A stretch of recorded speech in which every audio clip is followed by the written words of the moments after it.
I am a recent entry into the Smash community. I used to play Melee like 8 hours a day back when it came out when I was a kid, then I played Brawl for like 2 weeks, and then I never got a Wii U, so I never played Smash 4. And then I re entered my personal Smash scene with the release of Ultimate.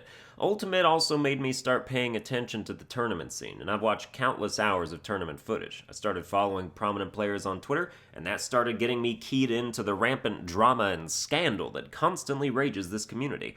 I've been an avid Smash spectator since the beginning of this year, and I wanted to talk about some of the controversies that have popped up and probably give some less prominent takes than you're used to seeing about these issues, because when something happens in the Smash community, and I see all the top pros I follow weigh in, all the takes tend to be one-sided and hit the same notes. They all sort of lack any kind of contextual nuance and are more broad copy-paste condemnations of the bad thing, which makes 100% sense to do because these people, for the most part, are sponsored players, and in this day and age, to maintain sponsorability, you basically have to expunge anything that would distort a squeaky clean personality. I mean, even the most controversial Smash players are inoffensive. Some of them are just like assholes, but like they aren't doing anything teams and corporations would consider problematic. You see them be mean online and call everyone stupid, but you don't see them like denying the Holocaust or some shit, or comparably for some reason, defending someone who has been deemed canceled. And lots of people have been canceled in the Smash community recently. Let's go through some of them.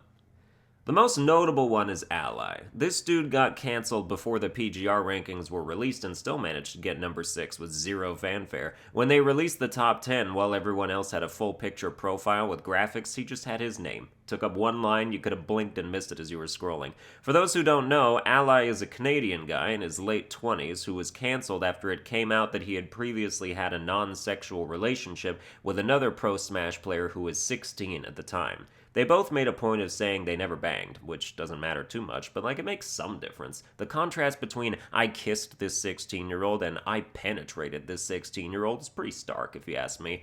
They're both dudes, by the way. It's not that important, but it is a detail. Now, Ally still has his supporters, because in every tweet from top players I saw that condemned him, there were more than a few replies from followers saying they still supported him as a player, or that what he did wasn't that bad, or that regardless he shouldn't have been banned from competing. You just never saw somebody with a team tag in front of their name say any of that shit. I'm sure some of them agreed, but when you've got money riding on the nature of your opinion, some people think it's better to stay silent. I don't. Which is why I'm not sponsored. That and I don't play Smash nearly enough. In another life, maybe. But I really hate to see people's tournament lives cut short by stuff like this. Was it a consensual relationship? Legally, no. Emotionally, yes. The age of consent in my state is 16, and there's no age gap qualifications, which I only bring up because despite that not applying in this case, given the two different locations these people lived, everyone who went online and performed a rehearsed rendition of their disgust at this situation on behalf of the justice system they usually don't care about should take into account the fact that this could have been legal under the right circumstances. That's why I don't buy the illegality of it as a counter-argument. People commenting stuff like, it's illegal, end of story, as if you'd feel differently were it not. If Ally and Captain Zack, who is the then 16-year-old, if they both lived in Washington, there'd be nothing to say about it in the eyes of the law, but I have a strong hunch these detractors wouldn't just be quiet. It's also illegal to drink alcohol the day before your 21st birthday. How many of you would have strong moral objections to somebody doing that? Would you want him banned from tournaments? People call Ally a pedophile, which is just factually incorrect as far as this particular scenario goes, and is purposely dismissive, so if you hear anyone saying it, just know that their brains are not to be taken seriously. Teenagers aren't children, they're teenagers. When you're sitting on Google searching up teen porn, you're not looking for 10-year-olds. It's funny how people's views of teenagers shift so dramatically to the younger side whenever the topic is sexual. He was 16? He's a child. Like, dude, he's old enough to drive. How many children do you know that can get behind the wheel of a car without freaking people out? Meanwhile, in just 2 years from that point, he'll be 18, where he is now old enough to vote, and he'll still be a teenager. There's no magic consent number, because it's different everywhere. It's a bullshit concept, flaky, inconsistent, and arbitrary. But despite all of that, you can still think it's gross if you want to. You can be disgusted, you can blow chunks all day long at the thought, but it ain't grounds for someone to be banned. Ally announced he was quitting tournaments a day before he was officially banned from participating anyway, which means he assuredly had an inkling of what was to come. The thing that gets me about this whole deal, and why I felt the need to publicly introduce myself to it, is that I straight up believe that more than half of people who were clued into it are on my side. I'm relatively confident that everything I just said isn't itching to be contested by that many people. Some, sure, but less than half. But that side of the aisle has no upper representation. All the loudest voices of the Smash community are united in saying the thing that sounds bad is bad. People swing the ban hammer, and that's just the end of it. Ally got banned for not fucking a 16-year-old who wanted to be with him. And the story didn't end there, because Captain Zack had some hidden baggage of his own that came to light. It turned out that at one of the major Smash tournaments they both entered, Captain Zack was frustrated from being eliminated early, and during a period of time when the two were, shall we say, not on good terms, he blackmailed Ally into throwing a match so he would lose and not place so high by threatening to go public with their relationship. Indeed, how childlike of him. And if you watch that match, even the commentators know something is up, because Ally had like 30 opportunities to win and missed all of them on purpose. Prior to the match, you can see him on the player cam like super distraught about what he feels he has to do. Now, match fixing is a serious offense in tournament. I don't think I need to tell you that, so Captain Zack was banned, and rightfully, because that shit directly affects the game. I was hearing arguments of how it was good that Ally was banned because of how his presence would make them feel unsafe, and of course this was coming from people in their 20s. Like, shut up, you're literally an adult. What are you scared of? A man chatting it up with other adults? What a menace. Somebody wrangle him before another person gives him 100% permission to do whatever. To be fair, the takes from pros on the match-fixing issue were varied. For every Captain Zack was merely a victim lashing out against a pedophile, there were an equal number of match-fixing is not okay, period. That said, very few, if any of them, stood up for Ally in that situation or expressed sympathy for his predicament, but dude literally got blackmailed out of a tournament he looked good to win, or at least place much better in, and he still got ranked 6th on the PGR. Now that's a killer.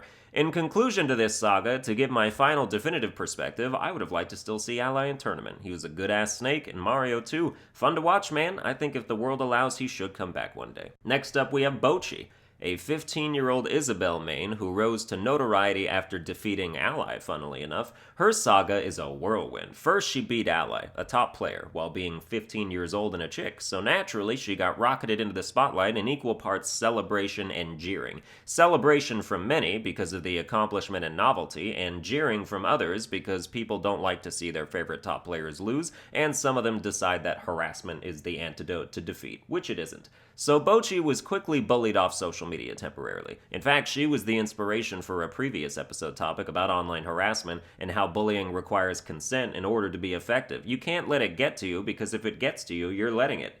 But then she made a triumphant return or something. But then somebody went and dug up a couple jokes she made in a private Discord a year or two ago that were extremely racist, like N-word racist. But they were jokes, like clearly jokes, and Bocchi isn't racist for making them. Telling a racist joke doesn't make you racist any more than telling a regular joke makes you a comedian. The guy at work who tells you knock-knock jokes he got from a book isn't a comedian. You have to live the life. You have to put the work in. Being racist requires that you discriminate against and view yourself as superior to another race of people. None of that shit was on display in that Discord, just an extremely offensive joke. And it's funny how serious people took it. One of the pro players I follow happens to be black, and after the news broke, he came out and said he had met Bocchi at tournaments before and didn't think she was racist, that she just made a super offensive joke. This is a black guy saying this. And then I saw white people in his replies like, racists are subtle, dude. They always appear nice in person, but as soon as your back is turned, bam, N-word! That has to be a joke. This girl's fucking 15. She's no Klan member. I've literally never heard of a true-blood teenage racist. You would have to be the daughter of the Grand Wizard to achieve that level of hatred that early in life. And even then, it wouldn't even be real. It would just be taught. Real racism is taught, because nobody just up and decides they hate black people in this day and age all by themselves, unless a gang of them murdered their family or something.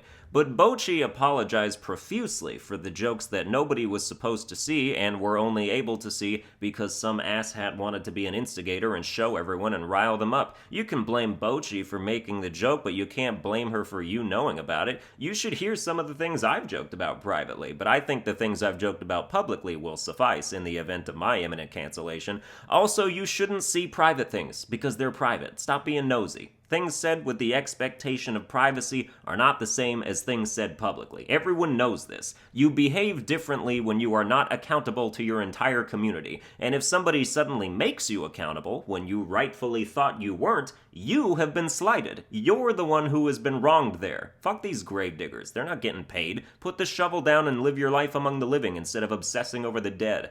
I don't know Bocchi's current situation. I assume she still goes to tournaments. I mean, there's no way she can be banned for that shit. And if she is, that is absolute nonsense. Otherwise, keep playing. Just keep playing. You've got way too much life ahead of you to quit anything at this stage. The Smash community has been singled out as this toxic entity, when in reality these things happen everywhere, but it's to the point of absurdity where we're literally the target of hoaxes now. A couple weeks ago there was this blurb on the internet sphere of some chick who killed herself as a result of people bullying her in Smash forums. Yeah, that shit never happened. If you saw the post, it was sorta obvious from the start. It read like a creepypasta, saying things like, "Poor Ashley fan just wanted to escape her life, but then the Smash community made her take a bottle of pills. Now she's dead." I half expected them to follow up with, "Send this to 5 people or she'll show up in your room at night and shove pills down your throat." As a part-time Dr. Mario main, I feel I have to take some personal responsibility for this one. It's on us, guys. We press B too much in online matches. Our pills killed her. But yeah, that turned out to be made up. But pro players were commenting on it and people were buying into it because it sounded halfway plausible. Here's the deal. The Smash community isn't filled to the brim with just cancel culture enthusiasts and like hardcore social justice types or whatever, but those are the positions that always get elevated because surface level virtue looks good on paper and the optics of arguing with it look bad on paper. Plus it's the internet, and typically Twitter, or one of those godforsaken hellholes like Resetera, where one viewpoint gets you praised and the opposite gets you banned. But if you talk to the average Smash enthusiast who doesn't spend hours and hours on these sites, you'll find that regular people are more moderate than that. These issues get blown up on the internet, but the ripple effect barely registers in the real world. Most people who don't write blogs and think pieces on the Smash community probably wouldn't feel personally threatened and unsafe if they had to play ally in pools. Whoever they main should feel unsafe, because they bout to get exploded, but that's it. Most people probably wouldn't feel like spitting in Bocchi's face or screaming at her and calling her a Nazi. Most people are just above this shit. I wish I didn't feel the need to report on it at all, but I can only see so much of one side I disagree with regurgitated over and over again with no prominent counters, and I ain't even prominent. I wish I was bigger in the Smash community so my voice could be heard. I'm still an outsider, despite a solid Smash waifu ranking and a very solid character roast video, but I'll find a way. Anyway, that's going to do it for this video. I hope you enjoyed it. If you did, you can like, share, and subscribe. Follow me on Twitter @Sunburned Albino, and I will see you guys next time.